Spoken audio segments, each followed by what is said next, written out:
அதில் இப்படி ஒன்று கொடுப்பார், இப்படி வாயில் ஒன்று அடிப்பார். பறக்கும் பந்து பறக்கும் இப்படி வரும். இந்த சவுண்டை வந்து அவங்களுக்குலாம் ரத்தம்லாம் வந்திருக்குன்னு பாலுன்னு கூட ஒரு தடவை சொன்னாங்க. அந்தளவுக்கு அதில் பார்த்தீங்கன்னா நம்ம நம்பியாரோட வயசு. ஏய் எப்படி இருக்க? இந்த மாதிரி எம்ஜிஆர், அம்மா இதை நம்புமா, இதை நம்பு. அந்த மாதிரி இந்த ஒரு கழுதை பார்த்துங்களேன், பாட்டுக்குட்டி முட்டையிட்டில் அவர் கத்திருந்தார். அப்படின்னு வரும். இப்போ ஒரு நாய் போகிறோம், சாதாரணமாக பண்ணும்.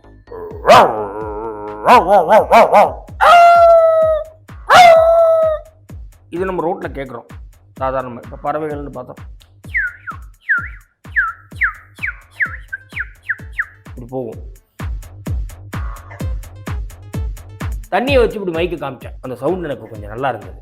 அதை இப்போ கொஞ்ச நாளாக எதுக்கு அந்த பக்கெட்லலாம் போட்டு நம்ம இது பண்ணணும், இப்போ கொஞ்சம் அதை ஃபாலோ பண்ணுறேன். இப்போ அந்த தண்ணி ஊற்றி அதை உங்களுக்கு பண்ணி காமிக்கிறேன்.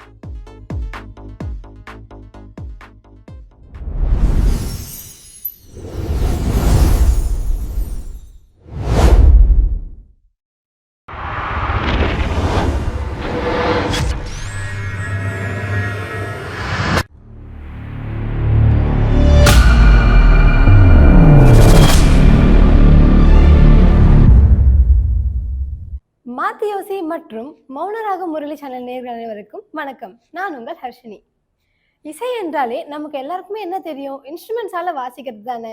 இந்த மாதிரி கிட்டார்ஸ், பியானோ, ட்ரம்ஸ் இதெல்லாம் பேஸ் பண்ணி தான் நமக்கு வந்து மியூசிக் வரும்னு தெரியும். ஆனால் அப்பார்ட் ஃப்ரம் திஸ் நம்ம பாடியிலே வந்து பல வகையில் வந்து நம்மளால மியூசிக் ப்ளே பண்ண முடியும்னு சொன்னால் நம்புவீங்களா? உண்மைதாங்க. நம்மளோட விரல்ல, கைகள், கால்கள்னு சொல்லிட்டு பல வகையில் நம்மளால மியூசிக் நம்ம பாடி மூலியமாகவே வாசிக்க முடியும். இதுக்கு பேர் தான் பாடி பர்கஷன் பேரு. அந்த வகையில இன்னைக்கு நம்மளோட இணைந்திருக்கிறாரு நாகராஜ் அவர்கள். இவரு பாடி பர்கஷன் மட்டும் பண்றது இல்ல, இவர் ஒரு சீனியர் மியூசிஷியனும் கூட. இவரு நிறைய பேரோட வாய்ஸும் கூட எடுத்து பண்ணுவாரு. ஸோ அவரை நம்ம வெல்கம் பண்ணிடலாம். வணக்கம் சார். வணக்கம்மா, எப்படி இருக்கீங்க? நல்லா இருக்கேன் சார். நீங்க எப்படி இருக்கீங்க? நல்லா இருக்கேன் சார். நீங்க ஒரு சீனியர் மியூசிஷியன் எங்க எல்லாருக்குமே தெரியும். ஆனா இந்த பாடி பர்கஷன்ற கலையை நீங்க எப்போ கத்துக்கிட்டீங்கன்னு கொஞ்சம் சொல்றீங்களா? அம்மா, இது நான் வந்து ஆக்சுவலாக ஒரு மியூசிஷியன் தான்.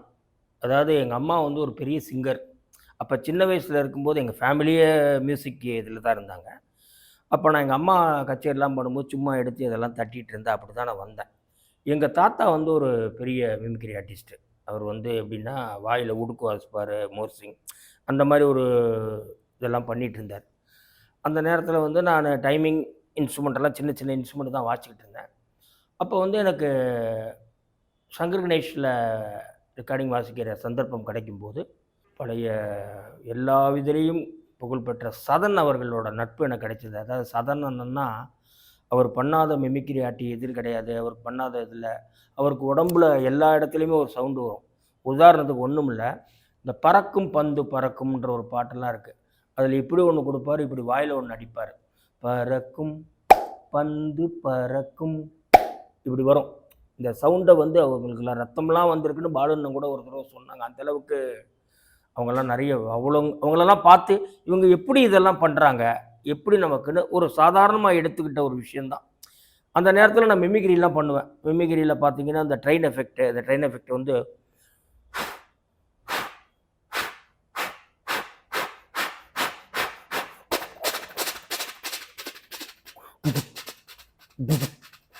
இது சும்மா நம்ம விளையாட்டாக வீட்டில் இருக்கும்போது பண்ணுறது. அந்த மாதிரி ஃப்ளைட்டு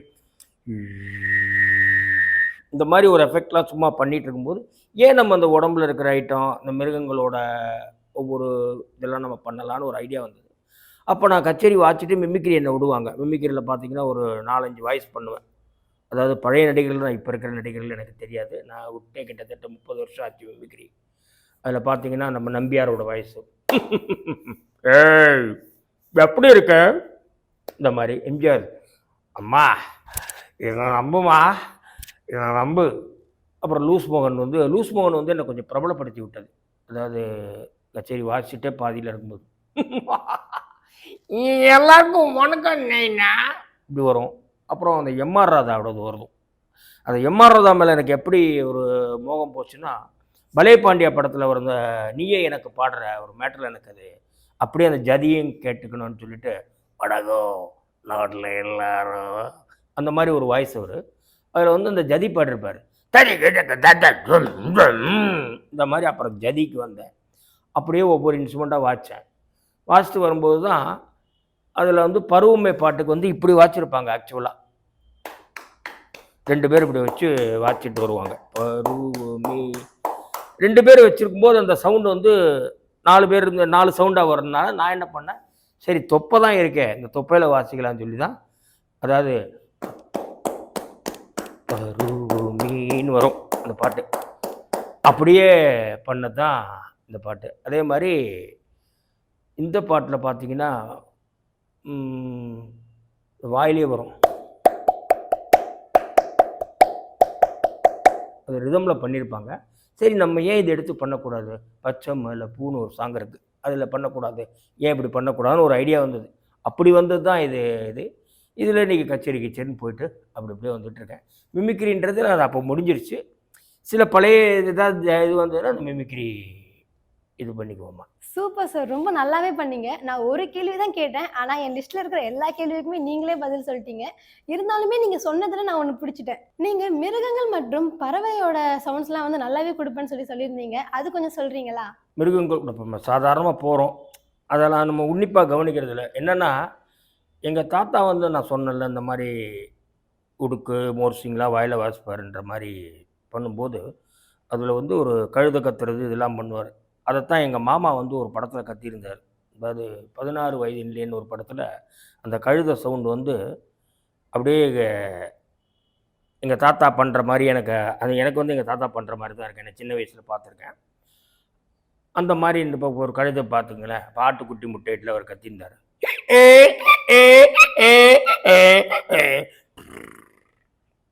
அப்படின்னு வரும். இப்போ ஒரு நாய் போகிறோம், சாதாரணமாக பண்ணும்,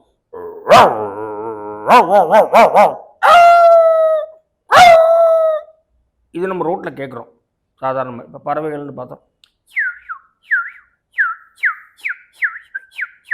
இப்படி போகும். இதில் காக்கா முத்திரை எல்லாம் பார்த்தீங்கன்னா கா அப்படிமா கிடையாது, அதோட கரகர அந்த வாய்ஸில் இந்த தொண்டைக்கு இதுக்கு சும்மா அதை விளையாட்டாக கற்றுக்கிட்டது. இது ஒரிஜினல் டோன்னான்னு தெரியாது. இது மாதிரி தான் நம்ம வாய்ஸ் இருக்குது, வேறு என்ன பண்ணுறது. சூப்பர் சார், ரொம்ப நல்லாவே பண்ணுறீங்க. ஆனால் இதெல்லாமே கற்றுக்கிறதுக்கு வந்து பேசிக்கே வந்து மியூசிக் தானே. இந்த மியூசிக்லேயே வந்து பார்த்தீங்கன்னா இந்த இன்ஸ்ட்ருமெண்ட்ஸ் வாசிக்கிறதுக்கு 100லேருந்து 150 பேர் கண்டிப்பாக இருப்பாங்க. அவங்க எல்லாருமே வந்து ஒரு இன்ஸ்ட்ருமெண்ட் வச்சு தான் வாசிப்பாங்க. ஆனால் நீங்கள் இன்ஸ்ட்ருமெண்ட் இல்லாமல் நீங்களே உங்கள் உடம்பு இன்ஸ்ட்ருமெண்ட்டாக பேஸ் பண்ணி வாசிக்கிறீங்க. இதை வந்து யாராலுமே காப்பி அடிக்க முடியாது. எங்கள் சேனல் மாற்றி யோசி மாதிரி நீங்களுமே அப்பயே மாற்றி யோசிச்சுருக்கிறீங்க. ஸோ இந்த டேலண்ட்டோடைய ஜேர்னி பற்றி கொஞ்சம் சொல்கிறீங்களா? அம்மா, நான் முதல்ல இந்த சின்ன சின்ன இன்ஸ்ட்ருமெண்ட்டு டேமரின் டைமிங் தான் முதல்ல வாசிப்பேன். வாசிச்சுட்டு இருக்கும்போது ஒரு நாள் ஒரு கச்சேரிக்கு ஒரு ட்ரம்மர் வரலன்னொன்னே அந்த ட்ரம்ஸ் வந்து அப்போல்லாம் ரெண்ட் எடுப்பாங்க. ட்ரம்ஸ் எடுத்துன்னு வந்துட்டாங்க. அப்போ வந்து இதை வச்சு வாசிக்கலான்னு சொன்னாங்க. நான் அப்போ யோசித்தேன், நமக்கு ட்ரம்ஸ் வாசிக்க தெரியாதே, நம்ம இப்படி சரி உட்காருவோம். அதை மாற்றி யோசித்தேன். அதுக்கப்புறம் என்ன பண்ணேன், சரி இதை மாற்றி ஒரு தபலாவும் வாசிக்கலாமே. அதை நல்லா வாசிப்பேன்னு நான் சொல்கிறது இல்லை, வாசிப்பேன். அது வந்து அந்த நேரத்தில் அதையும் மாற்றி யோசித்தேன், தபலாவும். சரி அதுக்கப்புறம் எல்லாம் ஒரு இப்போ எலக்ட்ரானிக் வந்தது. எலக்ட்ரானிக்கும் கொஞ்சம் ஓரளவு கொஞ்சோண்டு கற்றுக்கிட்டேன். அப்படி அதில் என்னென்ன பண்ண முடியுமோ அதெல்லாம் பண்ணிட்டு வந்தேன். அதான் மாற்றி யோசிக்கிறது ஒன்றும் இல்லை. ஒரு சின்ன உதாரணமாக தான் சொல்கிறோம். அதாவது இப்போ என்ன பண்ணுவாங்க, ஒரு தண்ணி எஃபெக்ட்டுக்கு என்ன பண்ணுவாங்க, அந்த ரெக்கார்டிங்லலாம் அந்த பக்கெட்டில் விட்டு தண்ணி இது பண்ணுவாங்க. அப்போ நான் ஒரு கச்சேரியில் முரளி சாரோட ஒரு கச்சேரி நடந்துக்கிட்டு இருக்கும்போது நைட்டு திடீர்னு என்ன பண்ணாங்க, இந்த பாண்டியனின் ராஜ்யத்தில் உயலாளா பாட்டு திடீர்னு போட்டாங்க. ஐயோ, கடைசியில் இந்த வாட்டரை ஒன்று ஸ்ட்ரா வச்சு கொடுக்கணும், இல்லைன்னா பக்கெட்டில் கையை விட்டு ஆட்டணும். திடீர்னு என்ன பண்ணேன், சரி இப்போ இந்த முயற்சி தான் பண்ணுவோமேன்னு சொல்லிட்டு அந்த மாற்றி யோசிக்கிறது தான். தண்ணியை வச்சு இப்படி மைக்கு காமிச்சேன். அந்த சவுண்ட் எனக்கு கொஞ்சம் நல்லா இருந்தது. அதை இப்போ கொஞ்ச நாளாக எதுக்கு அந்த பக்கெட்லலாம் போட்டு நம்ம இது பண்ணணும், இப்போ கொஞ்சம் அதை ஃபாலோ பண்ணுறேன். இப்போ அந்த தண்ணி ஊற்றி அதை உங்களுக்கு பண்ணி காமிக்கிறேன்.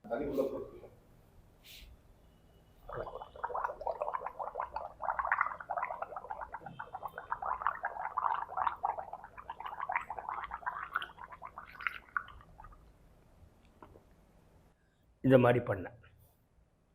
அதில் அந்த மைக்கு வச்சு பண்ணும்போது அந்த இது கிடச்சிது. அதே மாதிரி வீட்டில் இருந்து பார்த்தீங்கன்னா இந்த என்ன சமையல்னு ஒரு பாட்டுக்கு உண்மையிலேயே பாத்திரம் உருண்டிருக்கும். ஒரு தடவை பெங்களூர் கச்சேரி நாங்கள் போயிருக்கும்போது நான் ஒரு சாக்கு பையில் கொண்டு வந்திருந்தேன் எங்கள் வீட்டில் இருக்கிற எல்லா பாத்திரமும், சொப்பு சாமா பாத்திரம் கத்திரம்னா. திடீர்னு என்ன பண்ண, பாத்திரம் உருளணுமே அப்படின்னு சொல்லிட்டு இப்படி ஆட்டிட்டு அப்படியே பாத்திரத்தை ஸ்டேஜில் ஊற்றி விட்டேன். அது அந்த ஒரிஜினாலிட்டி மேக்ஸிமம் கிடச்சது. அந்த மாதிரி தான் வந்தேன். அந்த மாதிரி தான் மாற்றி யோசிக்கிறது தான். நம்ம எதுவாக இருந்தாலும் மாற்றி யோசிச்சுட்டு தான். இந்தோட ஷோவோட நேமே அதுதான். அப்போ ஒரு கச்சேரி போறதுக்கு நீங்க இன்ஸ்ட்ருமெண்ட்ஸ் மட்டும் இல்ல, வீட்ல இருக்கிற பாத்திரம் எல்லாமே கொண்டு போற மாதிரி தான் இருக்கு. இதுக்குன்னே ஒரு பெரிய லாரி தேவைப்படும் போல இருக்கே. ஓகே சார், உங்களோட எக்ஸ்பீரியன்ஸ் வந்து ரொம்பவே நிறைய இருக்குன்னு நீங்க பண்றதுலே நல்லாவே தெரியுது. இத்தனை வருஷம் எக்ஸ்பீரியன்ஸ்ல நீங்க எவ்வளவு மியூசிக் டைரக்டர்ஸ் முன்னாடி வாசிச்சிருக்கீங்க, எந்தெந்த கண்ட்ரீஸ் எல்லாம் போயிருக்கிறீங்க, அதுக்கப்புறம் எவ்வளவு ஈவெண்ட்ஸ் பண்ணிருக்கீங்கன்னு கொஞ்சம் சொல்றீங்களா?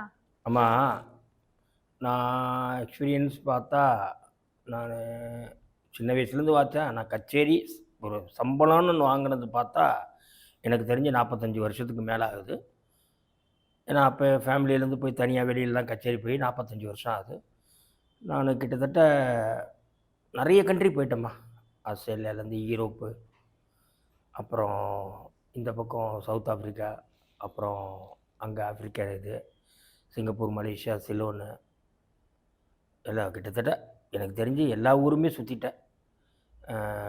அயர்லாண்டு, நாங்கள் லண்டனே வந்து ஒரு 3-4 தடவை முரளி சாரோட ப்ரோக்ராம் போயிட்டு அப்படியே அயர்லாண்டெலாம் போனோம். அதுக்கு முன்னாடி நான் அப்போல்லாம் வந்து ஸ்டார் ரைட் நடக்கும். அப்போ அந்த ஸ்விஸ்ஸு இதெல்லாம் போனோம். நிறைய கண்ட்ரி போயிருக்கோம். நான் வாட்ச மியூசிக் டைரக்டர்னு பார்த்தா சங்கர் கணேஷ், சந்திரபோஸு, குருநாதர் எம்எஸ்வி, அப்போ டி ராஜேந்தர், அதே மாதிரி பாக்கியராஜ் சார், இந்த மாதிரி நிறைய மியூசிக் டைரக்டரை வாச்சிருக்கேன். இப்போ இருக்கிற மியூசிக் டைரக்டர் பேர் நிறைய பேர் எனக்கு தெரில. இப்போ வர்றவங்களுக்கு நிறைய பாட்டு வாசிச்சுட்டு வந்துட்டுருக்கேன். எல்லாருமே நல்லபடியாக வாசித்து எல்லா சுகங்களும் எல்லாமே பெறணும்னு எல்லாம் வல்ல இறைவனை வேண்டிட்டு இந்த நல்ல வாய்ப்பளித்த மாற்றி யோசி சேனலை மிஸ்டர் மௌனராக முரளி சார் அவர்களுக்கும், ரசிகர்கள் அனைத்தும் உதவி செய்த அத்தனை நண்பர்களுக்கும் நன்றி கூறி விடைபெறுகிறேன். நன்றி, வணக்கம்மா. சூப்பர் சார், ரொம்ப நல்லாவே சொன்னீங்க. உங்களுடைய இந்த விலை மதிப்பு இல்லாத டைமுக்கும் உங்களுடைய வேல்யூபிள் இன்ஃபர்மேஷன் எங்களோட ஷேர் பண்ணதுக்குமே ரொம்ப நன்றி சார். அண்ட் மக்களே, இந்த வீடியோ உங்களுக்கு பிடிச்சிருந்தா மறக்காம லைக் அண்ட் ஃபாலோ பண்ணிடுங்க.